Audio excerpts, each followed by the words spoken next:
Chris Austin and Alison Austin, who are from Residents Against FFos-Y-Fran. So this is another Chris from Smash Edo campaign in Brighton. This is George and this is Lucy, and they're respectively going to talk about the Shell to Sea campaign in Rossport and a solidarity camp in Scotland. And this is Liz, who's going to talk about Plain Stupid.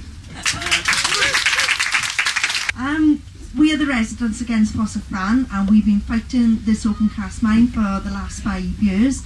We've also gone through the planning process, fighting, opposing planning permission, going to the public inquiry, standing outside the Welsh Assembly with our placards. So we've been building on the base of a long-standing set of local campaigns that prior to our appearance had been negotiating with each other to stop the sort of NIMBYism that can often occur with local projects, and making sure that there was a united voice across the country saying we don't want the airport here and we don't want the airport anywhere else, thank you very much either. And that was absolutely fundamental as a base for our involvement. But yeah, just in terms of the kind of things that we've been doing to try to communicate with the local residents, to encourage them to come and visit us, to get involved, we hold regular community picnics every Sunday, or fortnightly Sundays actually. And we've had sort of 100, 150 people come to them and come and visit the site, find out what on earth's going on, have a cup of tea with us, realise that we're not all dreadlocked crazies. No, I'm sorry, I don't mean any offence.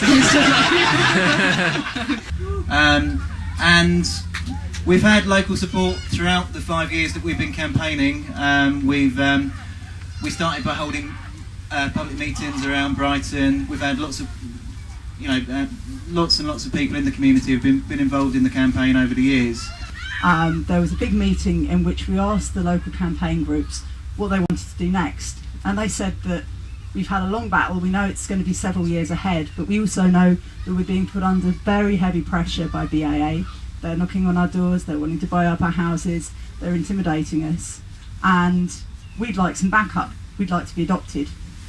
So we, in spring this year, just before the G20 protest, we started the Adopt a Heathrow Residence Scheme, which has so far paired up over 30 local residents, many of whom are older and more frail, who want to stay and fight the bulldozers but don't necessarily have the physical skills to do so, with affinity groups from across the country who have a direct action background and who are prepared to build up relationships over the long term to make that struggle more sustainable and to actually physically protect them if it comes to it. We made a film last year called On the Verge, and we showed it around about 80 places around the country, and the police tried to ban the film. They cancelled scores of screenings, trying to say that the licences of venues weren't valid, or that pubs didn't have the entertainment licences to show the film. And they did this in venues all around the country, in places like Hereford, Bath, Southampton, Bristol. This was a joined-up police operation to try to stop a film about local campaigning getting shown. And this joined-up police operation completely failed. The fact that the police were saying that people couldn't come to see the film meant that people wanted to come and see it. We got national press coverage of the cat-handed police repression of the film. Chris was talking about increasing repression, and that's certainly, there's been an increasing escalation of state and repression, and also of the criminalisation of local people. This summer, for example, Shell brought in the largest pipelaying ship in the world in order to delay the offshore section of the pipe, and that led to an increase in 300 Gardaí, Irish police, in the local area. So whenever we've encountered repression, we've talked about it, we've tried to get it in the press, and we've tried to call out to other activists around the country to come and support us. When Edo took out an injunction against us, we started a campaign to defy the injunction, and people from around the country came to support our demonstrations. Demonstrations snowballed, the resistance increased, the injunction failed, and our campaign was stronger. So, I mean, I think that's a lesson to be learned, that whenever you encounter repression, make a big noise about it, fight against it, don't keep quiet. Willie Corduff was beaten very severely while protesting in front of at a truck that was trying to bring in materials to construct part of the causeway, which is part of the project. And later this summer, Pat O'Donnell, a local fisherman, had one of his boats sunk while he was out tending his crab pots.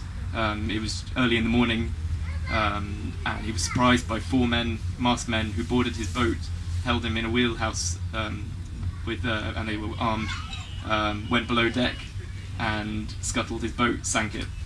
And so people have seen this increasing escalation and have also made the comparison with what's happened in Nigeria, because this is very common. These kind of things are tactics that people have seen happen in Nigeria, where Shell also operates. One of our residents has taken on the case for us, and she's taken the case to the High Court.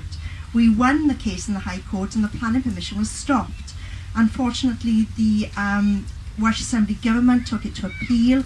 They won their appeal with no grounds for appeal whatsoever.